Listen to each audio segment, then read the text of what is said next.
한 주 동안 여러분 각자의 삶의 자리에서 믿음으로 살려고 애쓰고 수고하신 것들 다 하나님께서 잘 아실 것입니다.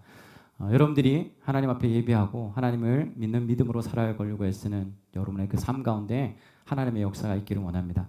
우리 이 시간 앞뒤 좌우로 한번 인사했으면 좋겠습니다. 이렇게 인사하겠습니다. 하나님께서 삶의 함께하심을 경험하시는 집사님이 되시기를 바랍니다. 하나님이 나의 하나님으로 고백되어지기를 바랍니다. 둘 중에 어느 것을 해도 좋습니다.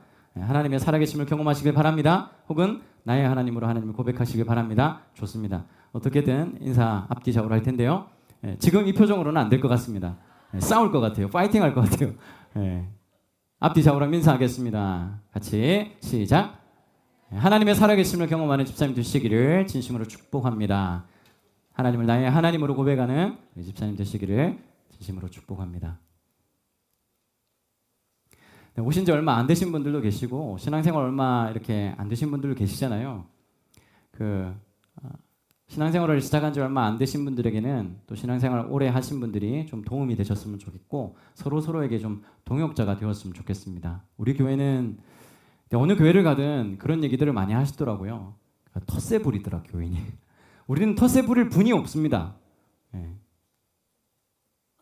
한 10년 제가 텃세를 부리나요? 죄송해요. 죄송해요.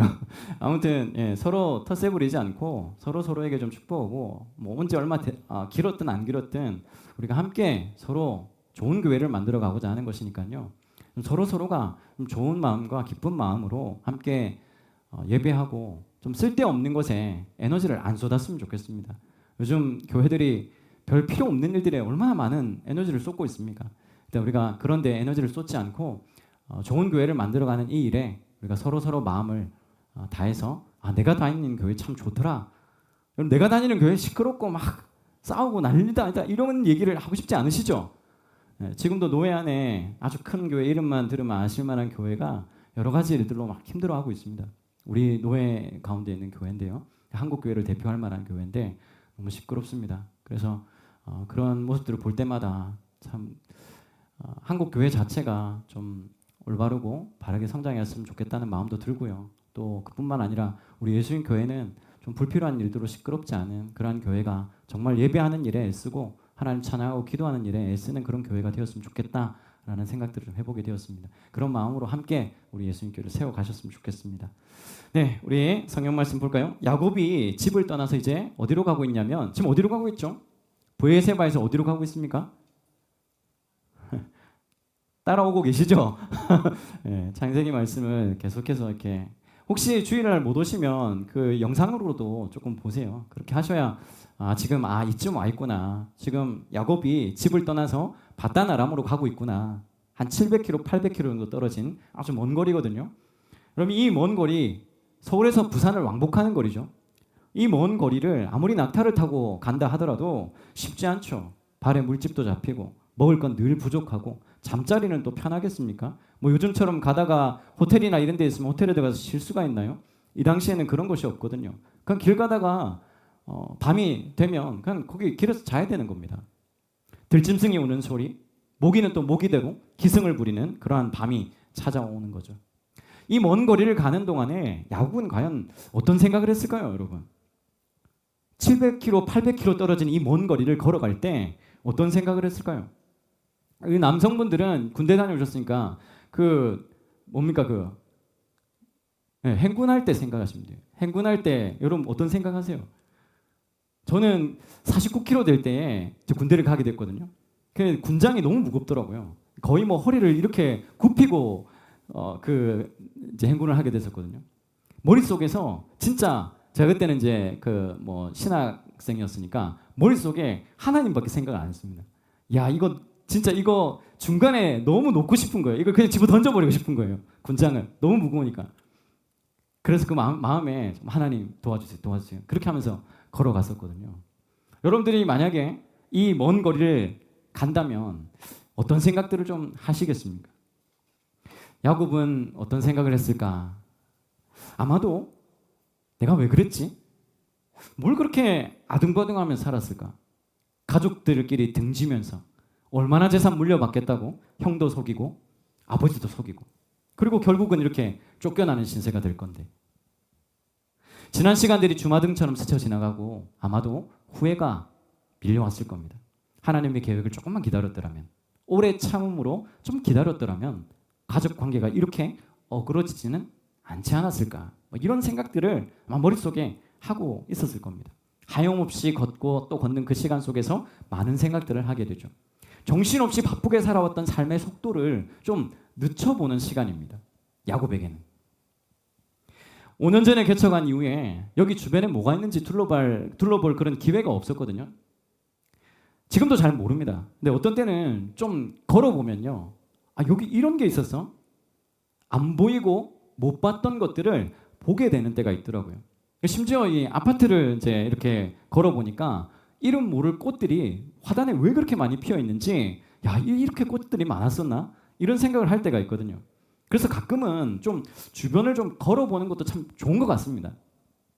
그걸 이제 하셨어요. 이 표정으로 지금 저를 보시는 것 같은데요. 그뿐만 아니라 여러분, 우리가 뭐 육신적으로 이렇게 걷는 것도 좀 필요하지만요, 영적인 그 삶, 내 주변의 관계, 이런 것들도 좀 둘러보면서 천천히 좀 걸어보는 것도 참 필요한 것 같아요. 내 주변의 관계는 내가 지금 어떻게 맺고 있는지, 또 내 신앙, 내 영적인 삶은 어떻게 하고 있는지 좀 천천히 걸어보는 것이죠. 야곱은 자신의 가치를 증명해내려고 하는 그 싸움에서 이제 잠시 자신의 삶의 속도를 좀 늦춰보는 시간을 갖게 된 거예요. 이런저런 생각들로 지친 삶의 걸음을 걸어가던 그 어느 날 한 곳에 이르렀다 그랬습니다. 마침 날은 저물었고 이제 가던 길 어딘가에서 잠을 청할 수밖에 없는 그러한 시간이 왔습니다. 적당한 돌 하나를 베개 삼아서 누웠어요. 근데 그날은 얼마나 피곤했는지 눕자마자 곧바로 잠이 들었습니다. 브엘세바에서 지금 루스라는 지역이거든요. 이 루스까지 대략 한 110km 정도, 100km에서 110km 정도 되는 아주 먼 거리입니다. 100km도 아주 먼 거리죠. 야곱이 집을 떠나온 지 한 4일쯤 됐을까? 그 정도로 이제 추정이 되죠. 근데 하필 오늘 이 밤은요, 늘상 찾아오던 그런 밤이 아니었습니다. 수많은 생각과 고민, 후회, 그리고 두려움으로 걸어오던 그 어느 날, 하나님께서 과연 나 같은 사람과도 함께 하실까? 나는 믿음도 부족하고 속에 꽉 차 있는 그 욕심 때문에 장자권도 빼앗고 아버지도 속여서 이렇게 도망자 신세가 되어버렸는데, 그런 후회들로 가득 차 있는 차에 문득 떠나올 때 마음 다해 축복하셨던 아버지의 그 축복의 말씀이 생각이 나요. 뭐였습니까? 창세기 28장 3절 4절, 전능하신 하나님이 너에게 복을 주시고 네가 생육하고 번성하게 하여 네가 여러 족속을 이루게 하시고 아브라함에게 허락하신 복을 너에게 주시되 너와 함께 내 자손에게도 주사 하나님이 아브라함에게 주신 땅 곧 네가 거류하는 그 땅을 차지하게 하시기를 원하노라. 아버지 이삭이 마음 다해 축복했던 그 축복의 말씀들이 자꾸 생각나는 거죠. 하나님께서 내게 복 주신다고 하셨지. 그럼 과연 야곱은 아버지 이삭이 축복한 대로 복을 받았을까요? 그건 이제 앞으로 살펴볼 이야기들입니다. 여러분 한번 두고 보세요. 과연 이 야곱이 이 말씀대로 복을 받는 인생을 살았나? 어떤 인생을 살았나?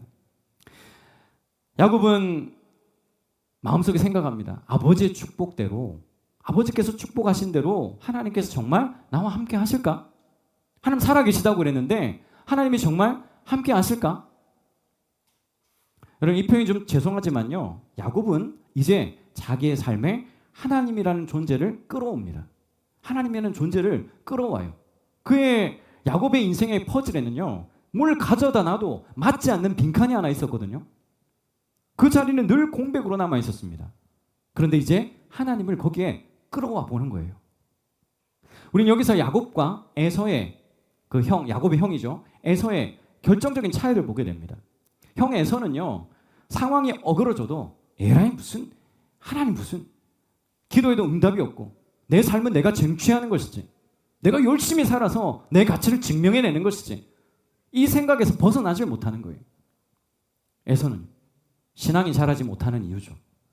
자신의 삶에 빈칸이 있는데 그 공백을, 그 빈칸을 하나님으로 채우질 못합니다. 자꾸 맞지도 않는 것들을 가지고 끼워 넣으려고 하는 것이 바로 에서였습니다. 아마 여러분들도요, 그 성도들을 보시면 서로 이렇게 보시면 분명히 차이가 날 겁니다. 차이가 나요. 누가 봐도 신실한 믿음을 가진 사람, 열심히 믿으려고 애쓰고 교회에서뿐만 아니라 세상에 나갔을 때도 교회 밖에서도 칭찬받는 믿음을 가진 사람이 있습니다. 반면에 교회는 다닌다고 하는데 믿음이 있는 건지 없는 건지 좀 애매해요. 하나님을 믿는 건지 안 믿는 건지 좀 애매해요. 교회는 오래 다녔는데 삶의 변화가 없고 또 믿음이 성장하는 것 같지 않은 사람들이 있습니다. 우리가 서로 볼 때 그럴 때 있잖아요. 제가 운동하는 그 동호회 분들이 계신데 그분들 대부분은 예수를 안 믿는 분들이거든요. 가끔 이런 얘기를 하시는 분들이 계세요. 아니 지인 중에 교회 다니는 사람이 있는데 그분 표현입니다. 참 꼴보기 싫대요. 이렇게 얘기하시더라고요. 그러니까 안 믿는 분들 눈에도 보이는 겁니다. 뭐가요? 생각하는 거나 행동하는 거 보면 교인인데 저렇게 말한다고? 교인인데 저렇게 생각한다고? 있습니다. 여러분 주변에도 아마 안 믿는 분들하고 간혹 얘기하다 보면 그분들 이 얘기에 변호할 때 있으시죠? 구차한 변명들을 할 때 있으시잖아요. 야, 안 믿는 분들이 볼 때 도대체 믿는 사람들 왜 이렇게 생각하는 거야? 왜 이렇게 행동하는 거야? 이럴 때 있단 말이에요. 에서 같은 신앙을 가진 사람들이 있습니다. 여러분 믿음이라는 것을요. 내 삶과는 전혀 별개라고 생각하는 거예요. 믿음을 삶과는 별개라고 생각합니다. 교회 문을 나서는 그 순간 정글 같은 세상에서 최대한 생존하려면 어떤 법칙을 따라야 되죠? 정글의 법칙을 따라 살아야 한다는 거예요. 그럼 목사님은 세상 물정 몰라서 그렇게 생각하시는 겁니다. 세상 물정 몰라서 그렇게 얘기하시는 겁니다. 정글에서는 정글의 법칙을 따라 살아야 됩니다. 여러분 이런 생각을 가졌다면 당연히 신앙이 자랄 수가 없습니다. 목사는 구름 위에서 노는 사람이라고 말들 많이 하시죠. 아, 저 사람 정말 이상적인 것만 얘기해. 비현실적이야. 상식적이지 않아. 맞습니다. 믿음은요. 비현실적일 때 있고요. 우리 이제 흔히 우리 종교적인 용어로는 초상식적이고 초현실적이다 이렇게 얘기를 하죠. 우리의 삶에 때로는 목사가 얘기하는 그 이야기들이 현실과 맞지 않는 것처럼 들려집니다. 맞아요. 그거는 어쩔 수 없죠. 그렇다고 제가 세상에 나갔을 때는 정글의 법칙을 따라 우리가 다 먹고 적자 생존, 약육강식 이렇게 살아갑시다. 목사가 그렇게 얘기하면 어떻을까요? 어떨 것 같습니까, 여러분? 믿음은요, 여러분 겸손한 자의 마음에 자리 잡습니다. 또 성숙한 믿음으로 자라가게 하죠. 시편 14편 1절 우리 같이 한번 읽어볼까요? 같이 읽겠습니다. 시작. 어리석은 자는 그의 마음에 이르기를 하나님이 없다 하는도다. 그들은 부패하고 그 행실이 가증하니 선을 행하는 자가 없도다. 요즘 새벽기도 본문에 나오는 사람이 누굽니까? 다윗이죠. 이 시편 14편은 다윗이 지은 시입니다. 사울 왕의 시기 질투로 다윗은 이유 없는 고난을 당하게 되거든요. 도망가는 신세가 됩니다. 다윗은. 그럼에도 불구하고 이렇게 쓴 거예요. 하나님이 없다 하는 그가 바로 어리석은 자다. 어리석은 자 나발입니다. 나발. 익숙한 이름이죠. 나발은 어리석은 자입니다. 근데 성경에서 이 어리석은 자는요. 대체로 교만한 자를 말합니다. 교만한 자. 에서와 같이 교만한 사람들은 결국 신앙에서 멀어질 수밖에 없습니다. 어떻게 하나님의 말씀을 우습게 여기고 하나님의 약속을 믿지 않는 사람 어떻게 신앙에게 더 가까워지겠습니까? 더 멀어지죠. 당연히. 세상에서 어떻게 살았든지 하나님 앞에서는 말씀 앞에서는 절대 교만해서는 안 됩니다. 한순간에 무너질 수 있으니까. 하나님 말씀 앞에서는 겸손한 마음으로. 내가 신앙이 별로 없다 하더라도 하나님 그 말씀이 선언되어진다면 하나님 말씀이 그곳에 선포되어진다면 그 말씀 앞에서만큼은 교만해서는 안 된다는 거죠. 지난주 말씀드렸던 것처럼 여러분 야곱이 길을 가다가 하필이면 여기서 잠든 것을 기록한 이유가 있습니다.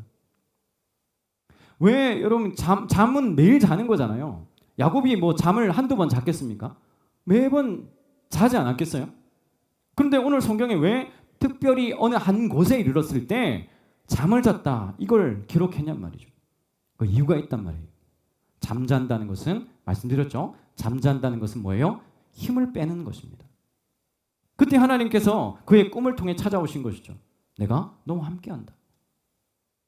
잠이 깬 야곱은 하나님이 함께 하신다는 그 확신을 갖게 됩니다. 그래서 16절과 17절에 이렇게 이야기하죠. 같이 읽을까요? 같이 읽겠습니다. 시작. 야곱이 잠이 깨어 이르되 여호와께서 과연 여기 계시거늘 내가 알지 못하였도다. 이에 두려워하여 이르되 두렵도다. 이곳이요 이것은 다름 아닌 하나님의 집이요 이는 하늘의 문이로다. 야곱의 삶에 하나님의 자리는 공백이었습니다. 여러분 그게 무슨 말일까요? 이름은 있지만 실제 하지 않는 분인 거예요. 이름은 늘 들어서 알아요. 아버지로부터 그 할아버지로부터 이삭과 아브라함으로부터 하나님에 관해 많이 들었습니다. 그러니까 하나님 이름은 있어요. 그런데 실제 하는지 안 하는지는 퀘스천인 거예요. 쉽게 말하면 그냥 있다고 믿는 것이지 실제로 있는지 없는지는 중요하지 않단 말이에요. 자칫 잘못하면 우리의 신앙이라는 것이 그럴 수 있습니다. 여러분의 신앙은 어떻습니까? 이름만 있고 실제하지 않는 하나님, 그런 하나님을 우리가 믿고 있는 것은 아닌가? 그럼 한번 들어보세요. 한 사회학자가 실험을 했습니다. 우뇌가 손상이 되어서 왼손을 쓸 수 없는 환자였어요. 이 환자에게 앉혀놓고 왼손을 움직여보라고 그렇게 이야기합니다. 당연히 움직일 수 없죠. 손상이 돼서 못 움직인단 말이에요. 그래서 잠시 후 환자에게 물었습니다. 왜 가만히 계세요? 이렇게 물었을 때 오히려 환자가 되묻습니다. 뭐라고 되묻냐면 아니 내 손은 한참 전에 움직였는데 내 왼손은 한참 전에 움직였는데 왜 아무 말 없으셨어요? 이렇게 말했단 말이죠. 이상하죠? 환자의 손은 실제로 움직인 게 아닌데 환자는 자기 왼손이 움직였다라고 말하더라는 거죠. 여러 번 실험을 통해서 이 환자들은 지금 거짓말을 하는 것이 아니라 실제로 그렇게 믿고 있더라. 왼손이 분명히 움직이지 않았음에도 불구하고 왼손을 움직여보세요 라고 말할 때 그는 움직였다라고 말하는 거예요. 환자가 거짓말하는 줄 알았어요. 그런데 여러 가지 실험을 통해서 그 환자는 거짓말하는 것이 아니라 실제로 그 손이 움직였다라고 믿고 있더라는 것이죠. 사실과 다름에도 불구하고 좌뇌가 말하는 그 만들어내는 해석을 진짜라고 믿는 이런 현상이 있더라는 거예요. 이 내용이 좀 어렵죠? 비슷한 맥락의 실험이 하나 더 있는데 고무손 실험이라는 게 있어요. 그게 뭐냐면 일종의 뇌 착각 실험인데 이건 설명보다는 한번 보는 것이 좋을 것 같아서 제가 영상을 편집해서 한번 보세요. 손을 놓고 있는데 손을 가리고 여기다가는 가짜 손을 놔요. 고무로 만든 가짜 손을. 자, 중간에 있는 건 고무손입니다. 네, 진짜 손과 가짜 손. 그다음에 붓으로 사이사이 여기 만져주는데 동시에 똑같이 해야 돼요. 예, 그러면서 나는 얘를 보고 있는데 그럴 경우 이 손이 내 손이라고 느껴지거든요. 이게 뭔지 알 것 같아요. 네. 집중하셨나요? 네. 이거는? 이거는? 그러니까 가림막을 두고 한쪽에는 진짜 손, 가림막 저쪽에 그리고 중앙에는 가짜 손, 고무손을 놓았어요. 그런데 이 고무손이 자기 손처럼 느껴지는 거죠. 희한하죠? 집에 가서 한번 해보세요. 그러니까 실제로 내 손이 아니지만 뇌는 들어온 그 감각 정보를 재구성하는 겁니다. 내 눈에 지금 보이는 거죠. 내 눈에 보이는 그 감각 정보를 재구성해서 실제 나의 손인 것처럼 착각하는 일이 일어난다는 거예요. 신의 존재에 대해서 이렇게 생각하는 겁니다. 신의 존재에 대해서. 우리의 뇌가 있다라고, 신이 존재한다라고 해석한 것뿐이에요. 그러니까 실제로 존재하는지 안 하는지는 중요하지 않습니다. 그냥 있다고 믿는 거예요. 그러나 여러분, 내가 기독교인인데 이런 믿음을 갖고 있다. 이건 아주 위험합니다. 그건 기독교에서 말하는 믿음과는 완전히 다른 것이죠. 칼바르트의 신정통주의의 신학의 이야기죠. 부활. 실제로 부활이 우리는 일어났다고 믿습니다. 그런데 그 부활이 일어났는지 안 일어났는지 역사적 그 사실은 중요하지 않아. 그냥 믿으면 돼. 부활 신앙을 갖고 살면 되지. 그게 실제로 일어났는지 안 일어났는지 뭐가 중요한데 이렇게 접근하는 것이죠. 아주 위험한 신앙입니다. 허구를 믿는 것이죠. 실제로 일어났는지 안 일어났는지 중요하지 않아요. 하나님의 존재가 있는지 없는지 중요하지 않아요. 그냥 나의 신앙의 고백이 그러면 되지 라고만 믿는 것이죠. 여러분, 우리는 뇌가 해석한 이야기를 믿는 것이 아닙니다. 실제로 내 삶을 이끄시고 인도하시는 하나님을 믿는 것이죠. 여러분의 삶을 이끄시고 인도하시는 그 하나님을 믿는 것입니다. 내가 기도했을 때 하나님 나의 기도를 들으시고 또 때로는 나의 삶을 이끌어 가시는 그 실제하시는 하나님을 믿는 것, 사실의 하나님을 믿는 것이죠. 우리는 자주 기적의 하나님을 원합니다. 여러분, 기적이라는 것이 기적이라는 것이 뭐죠? 일어날 가능성이 적은 것들을 말하거든요. 기적은 일어날 가능성이 적은 것들이잖아요. 그렇죠? 조금 어려운 말로 개연성이라고 합니다. 그럴 가능성이 적은 것들, 현저히 적은 것들. 그런 것들을 우리는 기적이라고 얘기하죠. 자, 백 목사가 자고 일어나는데 키가 10cm가 컸다. 이건 가능성이 있다 없다? 너무 확신하시네요. 없는 이야기죠. 이건 개연성이 거의 0%에 가깝습니다. 그렇죠? 이건 거의 0%죠. 그럼 이런 거요. 여러분, 백 목사가 어린 시절에 예수 믿을 가능성은 얼마나 됐을까요? 어린 시절에 예수 믿을 가능성은 얼마나 됐을까요? 정확한 건 알 수 없지만 상황과 환경을 봤을 때 거의 0%에 가깝다고 볼 수 있는 거죠. 왜? 저는 예수 믿을 수 있는 그런 가정이 아니었기 때문에. 그럼 한번 생각해 보세요. 여러분 한번 생각해 보세요. 나라는 사람이 과연 하나님을 믿을 가능성은 몇 %쯤 될까요? 몇 % 정도 될까요, 여러분? 내 이성, 내 경험, 내 삶을 보면 난 예수 믿을 가능성이 0%에 가까운 사람임에도 불구하고 이 자리에 지금 여기 있다는 건 뭘 말할까요? 그럴 가능성이 전혀 없음에도 불구하고 우리가 이 자리에 있다는 것은요, 하나님께서 믿음을 가질 기회를 주신 것입니다. 내 삶에 보내는 신호라는 거예요. 내 삶에 보내는 신호입니다. 하나님께서는요, 우리가 예수 믿을 기회, 갖가지 신호를 주십니다. 내가 신앙생활 잘할 가능성 과연 몇 % 정도 될까요? 여러분, 교회 다닌 지 오래 다니신 분들 한번 스스로에게 질문해 보세요. 내가 신앙생활을 잘할 가능성은 퍼센트로 따지면 얼마나 될까요? 몇 % 정도 될까요, 여러분? 스스로 한번 내가 신앙생활을 정말 잘할 가능성 50% 정도 될까요? 50% 안 돼요? 그러나 여러분, 신앙생활 잘할 기회를 주시는 거예요. 내 삶의 신호를 자꾸 보내시는 거예요. 어떤 신호요? 때로는 믿는 사람을 여러분 주변에 두시는 겁니다. 또 때로는 목사를 여러분 곁에 두시기도 합니다. 기독교가 참 싫었는데요. 기독교 정말 싫었는데 예수님 교회 다니는 성도를 보면서 그래도 기독교인이 그렇게 나쁜 것만은 아니네. 마음의 변화가 일어나기도 합니다. 어느 날은 설교가 들리기도 합니다. 어떤 날은 찬양을 듣다가 눈물이 흘러요. 찬송도 모르고 이제 교회 나온 지 한 달밖에 안 된 성도님이 오늘 갑자기 백 목사가 부르는 찬송 한 구절에 눈물이 흘렀다라고 고백합니다. 왜 그렇죠? 그게 뭐 제가 찬송을 잘 불러서 그렇습니까? 우리 찬송가 한 장 부를까요? 384장 우리 한번. 잘 안 보이시면 성경책. 나의 갈 길 다가도록 예수 인도하시니 내 주 안에 있는 긍휼 어찌 의심하리요. 믿음으로 사는 자는 하늘 위로 받겠네. 무슨 일을 만나든지 만사형통하리라.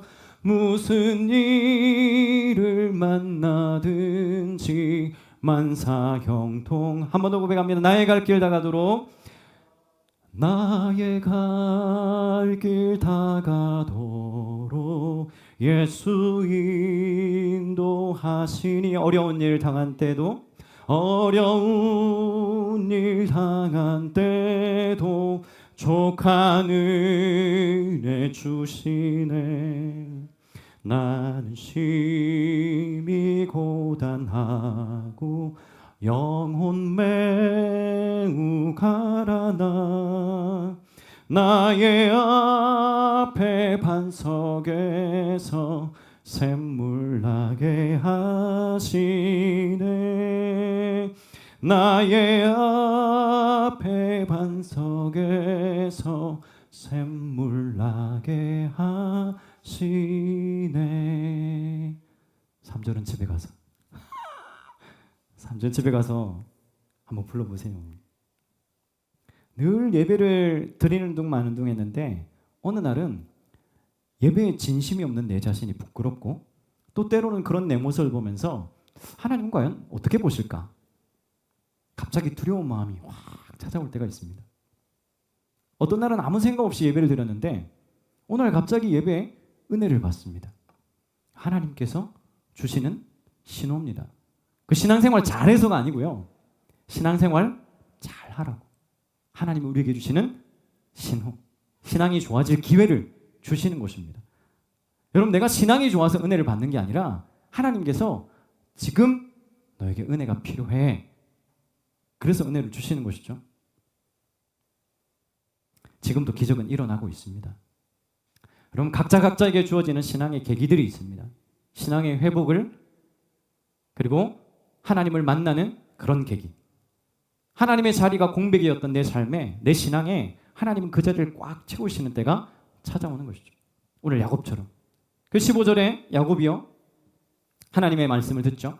내가 너와 함께 있어.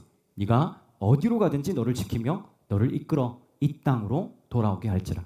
내가 내게 허락한 것을 다 이루기까지 너를 떠나지 아니하리라. 하나님께서 말씀하셨어요. 내가 너와 함께 있어. 그 빈자를 함께 하심으로 채우시는 것이죠. 하나님은 우리의 신앙의 그 공백을 채우십니다. 오늘 이 밤이, 그리고 그 밤에 꿈꾸었던 이 야곱에게는 그 신앙의 공백을 채우는 계기가 된 것이죠. 하나님을 만나는 계기가 된 것입니다. 야곱의 가치는요, 하나님의 함께 하심으로 증명되는 것이죠. 이전에 했던 말씀 기억나시죠? 어떤 그 예능 프로를 보는데 출연 배우에게 이런 질문을 하더라고요. 옆집에 하나님이 사셔서 한 가지 소원을 들어주신다면 무엇을 구하시겠습니까? 옆집에 하나님이 사시는 거예요. 그러니까 하나님께서 소원을 들어주신다면 그럼 뭘 구하시겠습니까? 여러분은 뭘 구하시겠습니까? 뭐 대부분 행복하게 해주세요. 건강하게 해주세요. 돈 잘 벌게 해주세요. 성공하게 해주세요. 이런 것들을 좀 떠올리지 않겠습니까? 근데 망설임 없이 이렇게 답하더라고요. 하나님, 이사 가지 마세요. 하나님, 이사 가지 마세요. 그게 무슨 말입니까?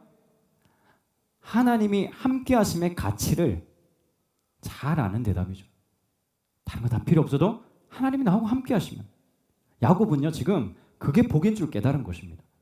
과연 하나님이 여기 계시군. 내가 알지 못했다. 그래서 일어나자마자 그의 반응이 뭡니까? 18절은 잠 있겠습니다. 18절 이렇게, 야곱이 아침에 일찍 일어나 베개로 삼았던 돌을 가져다가 기둥으로 세우고 그 위에 기름을 붓고 그곳 이름을 베델이라 하였더니 이 성의 옛 이름은 루스더라. 그의 인생의 아침이 찾아왔습니다. 인생의 아침이 찾아왔어요. 이 아침은 어제와는 너무 다르죠. 베개 삼았던 돌을 세워서 그날을 기억합니다. 돌은 영원히 변하지 않는 약속을 의미하거든요. 돌을 세워 거기에 야곱이 예배를 드립니다. 그리고 그 이름을 뭐라고 했냐면 베델이라고 했습니다. 벳, 집이죠. 엘은 하나님. 그래서 베델은 하나님의 집. 하나님의 집. 아, 여기서 내가 하나님을 만나게 되었구나. 그래서 이 야곱에게 베델이라는 지금 이곳은요, 삶을 바꾸게 된 그런 계기가 되는 곳입니다. 하나님께서 인생의 기회를 주신 것이고 그의 삶의 변화를 경험하게 되는 것이죠. 그래서 야곱에게 이 베델은요, 인생 명소입니다. 신앙의 명소가 됩니다.